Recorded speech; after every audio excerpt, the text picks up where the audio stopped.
Ra. I am the Southwest Regional Director of American Atheists. Morality. Are only Christians moral? Does morality come from the Bible or the Christian culture? What's the deal with morality? How could morality come from that book? I mean, people think that it does. And the reason that they think that it does is they think that you're afraid of punishment. And people have told me that if I didn't believe in God, then I'd be out raping and killing and everything just for the fun of it. And I thought, well, there's two problems. One, I don't think raping and killing people is fun. You know, I value my interpersonal relationships. I want to be admired. I want to be respected. I want to be loved. We all want to be loved. Funny how little you're loved when you go around raping and killing people. You know, because the way society works, and we are a societal species, is it wasn't our intelligence that got us beyond the other animals, because we'd already lost our superior strength before that. You know, our muscles were diminished and everything before we had the enlarged brains. But it was our society of people banding together, of performing altruist acts, of surrounding the children to protect them and throwing stones at the predators that are coming at us. You know, that kind of thing. Because we give of ourselves, and not just in those situations, but in the everyday situation where you make your sacrifices and you do your drudgery and you do your service or you work however you need to in order to provide for your family, friends, and fellows.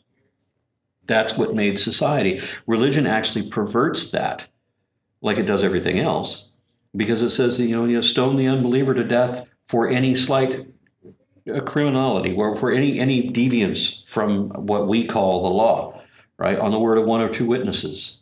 So you can imagine how the population mechanics works there. If you're killing anybody that doesn't believe, pretty soon, very quickly, you're going to end up with nothing but believers. Because, and try to phrase this another way or retract that. No, I don't want to retract that. I don't know where else to go with that. The morality that people have is innate.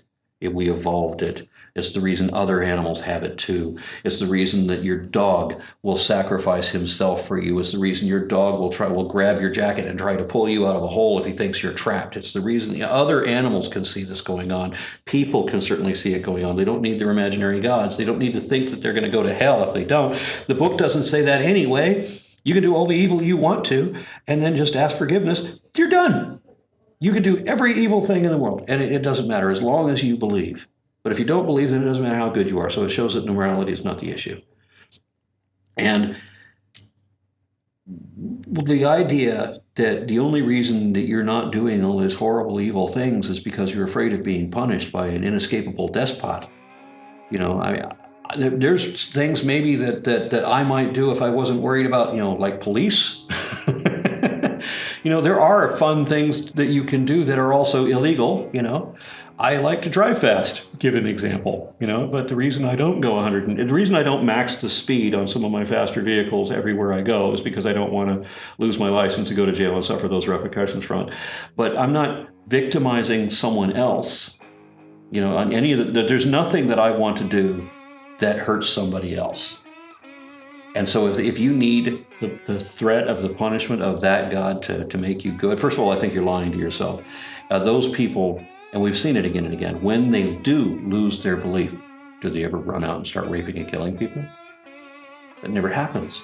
What happens, conversely, is they become more tolerant. They become more inquisitive than they've ever been. We see again and again, when you walk away from religion, you start exploring things like you never had before. You start into a learning curve. And it's not just about science, it's about philosophy, it's about a number of different things. You start exploring more about history. You just have a better aptitude, I would say, to learn than religion kind of fosters an incurious position, like the old George W. Bush thing. You're just happy foddering around doing what you're doing, but then you have this epiphany, and then you start looking at things. And I guess the term currently is woke, although I don't like that. I do like that people actually do go through this period where they start learning more and more. And become more curious and become more humanitarian and they vote more liberally. I mean, there's all these things that come along with that. For whatever reason, religion causes you to hold on to your prejudice and be conservative. and be vindictive against other people and have power control issues. But then when you lose that belief, you kind of flip over to the left side. And I don't mean far left, but I do mean, where you have more compassion for people, and at least that's to my experience. I can name a handful of atheists who don't have that because it's not universal. It's not like a magic cure.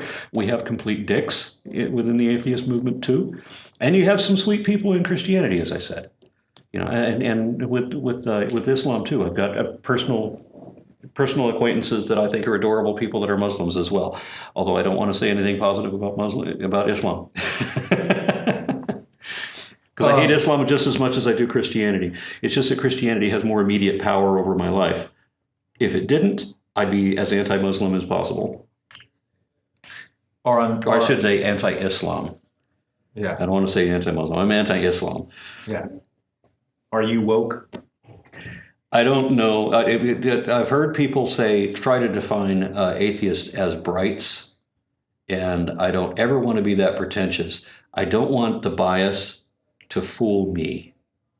So I want to be very careful about terms like that. I will act, or I will train myself to act as woke as possible, but preferably not just rely on the label.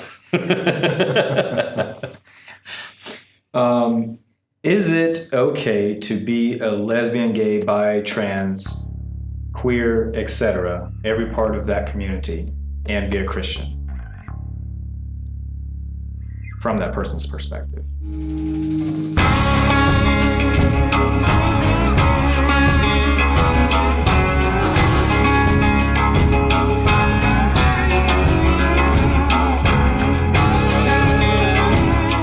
From that person's perspective, there's justifications. You can ignore what it says in Leviticus. Everybody does. Nobody is following the Levitical law. They're not keeping the Feast of the Leavened Bread. They're not keeping the Feast of Weeks. They're not killing everybody who works on the weekend. There's all these laws that you have to kill everybody for whatever reason, and nobody pays attention to any of that. So if all the Christians say that homosexuality is an abomination, and they're saying this while eating their shrimp scampi at Red Lobster, then there's a contradiction there, because it's the same chapter that says the shellfish is an abomination too.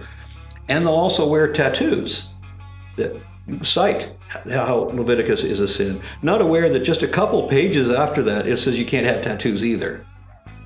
So they pick and they choose, and they don't really care. It's all about protecting their prejudice and kind of making an identity out of it. That's the scary thing, is when you associate your belief with your identity. Because when I'm criticizing Christianity, I'm trying to convince you. I'm trying to reason with you to get you to understand that this is not correct. You think I'm not attacking this, I'm attacking you. I don't know where to go with that, because if I say that what this says is wrong, I'm not saying what you say is wrong, but people read it that way. So you shouldn't try to use the label to be your identity. Try to go, if the label requires or applies to a principle that you like, okay, go by that principle, but don't wear it. Now, for the atheist thing, I've said that I'm humanist, but I don't primarily identify as humanist. I primarily identify as atheist, and I wear that label, and I do that because I was lied to about what an atheist is. And the reason that I was lied to is the reason that we are a minority in this country. We're growing. We're growing faster than any other religious group, or with any group with respect to religion. We're the only group that's growing faster than Islam, by the way. So we're in a race as to which one is going to become the dominant group. And I think every Christian in the world should rather that the atheists win that race, because you don't want to be ruled by it. They need to understand that we'd be a hell of a lot better off if they're being ruled by atheists who are going to be far more tolerant and actually believe in the First Amendment and preserve and protect it, including all the bits about the establishment of religion and the prohibition thereof, that we believe in all that, whereas another religion is not going to believe in that. They're going to want to impose their own religion, because that's what religion does. It's what all religions do, is they impose themselves and they make everybody else second-class citizens. So hope that the atheists win that race. 1,000 years from now, is humanity religious or atheist? 1,000 years from now, I would say that we're going to be atheist in the respect that we're not going to be believing in any of the gods that people currently do. I don't think God's necessarily going to be believed at all. I don't think that we're going to be rational people on everything, because I'm not rational on everything. I ascribe sentimental value to inanimate objects. I feel that I owe something to my motorcycle for having served me so well for so long.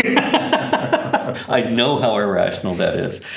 But I know, because I went through a neo-pagan stage, I know how easy it is to dupe people into believing in the power of crystals or pyramid power or telepathy or telekinesis. I mean, everybody that watches Star Trek and Star Wars, there's a lot of smart people out there who thought that empathy and the mind meld and the telepathy and everything, that all of these things were physically possible some way. A lot of smart people believed that because there was a handful of faked experiments and pseudoscience documentaries that promoted that there was some probability to that.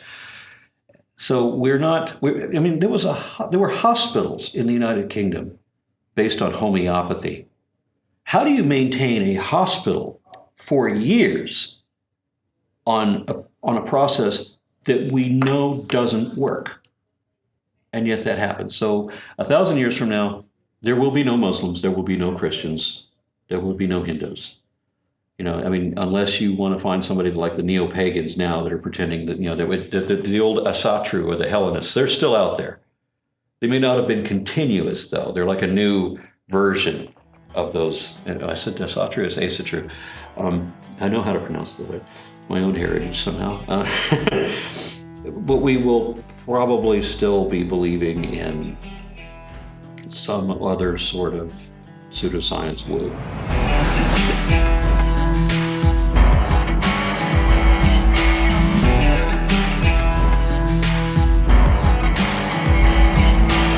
Why are there no faith-based healing wards in hospitals?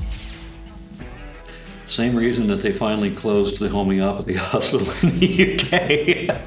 If it never works. It's like, throw the dice and just decide, instead of doing the thing and then throwing the dice to see if it works, just throw the dice. If it comes up 6, just pretend that it worked.